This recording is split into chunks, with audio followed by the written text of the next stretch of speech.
তো একটু বস্ত্র নিয়ে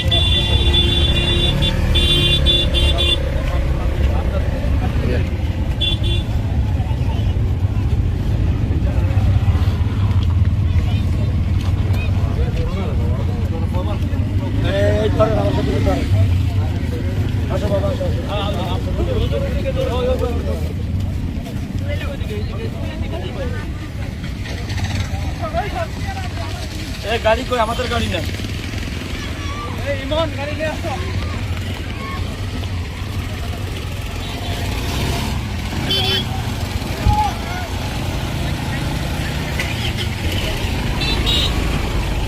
এই ডালা ডালা রাখলো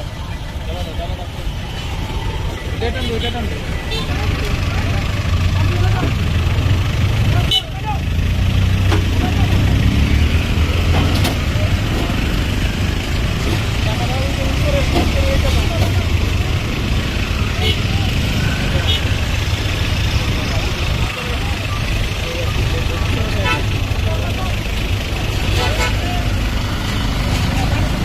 ঠিক আছে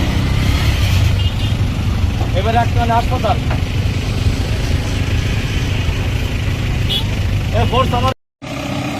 আস্তে আস্তে আসে স্লো আস্তে আস্তে আসে আস্তে আস্তে আস্তে আস্তে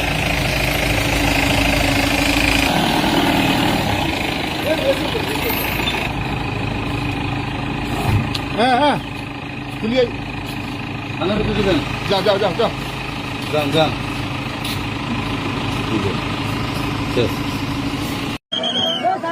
जिगा वीडियो छोड़ दे हमने बोली वीडियो छोड़ दे हाय हाय खुला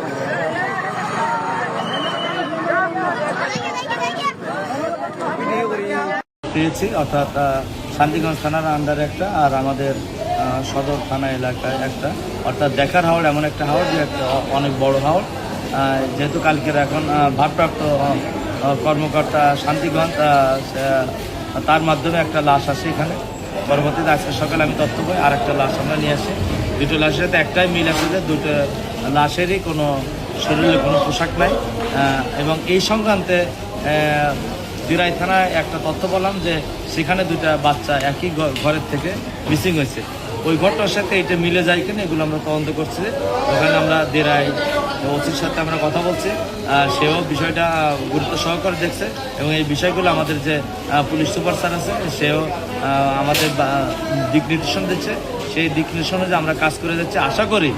এই যে দুটো শিশু বাচ্চা যে হত্যার মূল রহস্য আমরা অচিরে উদ্ঘাটন করে আপনাদের মিডিয়ায় প্রকাশ করতে পারবো এই আশা রাখছি ধন্যবাদ যে দুটো শিশু মারা গেছে আমরা দুটো শিশুকে যে আমরা উদ্ধার করছিলাম হাওড় থেকে এখন রাত 8টা বাজে দিনাজ থেকে আমরা তাদের পরিবারকে আনলাম যাদের বাচ্চা হারিয়ে গেছিল এর আগে তারা আমি পোস্টমর্টম যেখানে পরে ওখানে আমি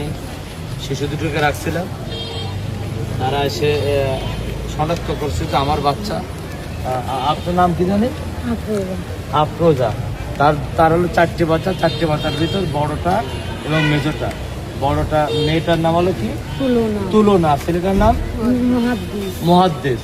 অর্থাৎ একজন ক্লাস 1-এ পড়ে আর একজন ছোট এই দুটো তার স্বামী নিয়ে গেছিল স্বামী নিয়ে যাওয়ার পরে তাকে যে কোনোভাবে মেরে হাওড়ে ফেলছে এবং এই সংক্রান্তে দিরাই থানা এলাকায় জনগণ সন্দেহে তার স্বামীকে আটকেছিল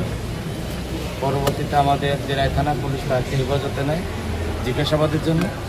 এখন যেহেতু শনাক্ত করছে জল্পনা কল্পনা অবসান হলো এখন তারা যে বাদী হবে তার মামলাটা আমরা নিব পরবর্তী কার্যক্রম আমরা গ্রহণ করব এবং এই বিষয়ে আমাদের ঊর্ধ্বতন অফিসার বিশেষ করে এসপি স্যার বা এডিশনাল এসপি স্যার বা আমাদের সার্কেল স্যার যে দিক নির্দেশনা দেবে সেই দিক নির্দেশনাতে আমরা সামনের দিকে এগোবো যাতে এই যে শিশু বাচ্চা পিতা কর্তৃক সন্তান হত্যার বিচার যাতে সর্বোচ্চ আদালত করে এই ব্যবস্থাটা আমরা থানার থেকে যাবতীয়ভাবে আমরা করে বিজ্ঞ আদালতে 173 ধারা প্রতিবেদন দাখিল করবো। ধন্যবাদ আপনাদেরকে। আসসালামু আলাইকুম।